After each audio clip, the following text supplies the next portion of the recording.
Hello my friends, how are you? Welcome back to my channel. We'll explain how to use Facebook app step by step. Today we will explain how to change your password on your Facebook account. Changing your Facebook password only takes a few seconds, so it's a good idea to change it whenever you suspect someone may have access to your computer or routering every few months. Let's have a look and see how can we do that.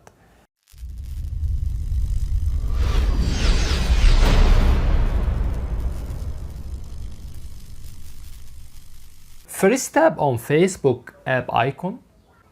After that, click on 3 horizontal line which shown on top right. Click on settings. Press on security and login.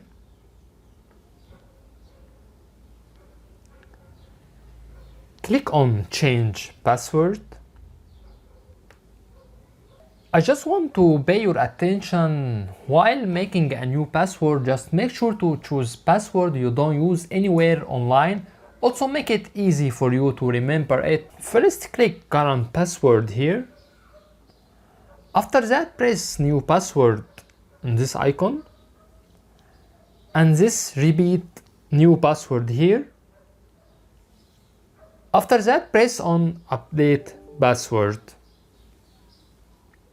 Here we reach to the end of the video. On this video we explain how to change your password on your Facebook account. That's it. If you find that our content is helpful, you can support us by tap on subscribe. You can also press on bell and tap on all to get notification for all new videos. By the way, if you have any comments, please don't hesitate to write to us and we will do our best to respond to all comments as soon as possible. Thank you for watching and see you in next video. Bye bye.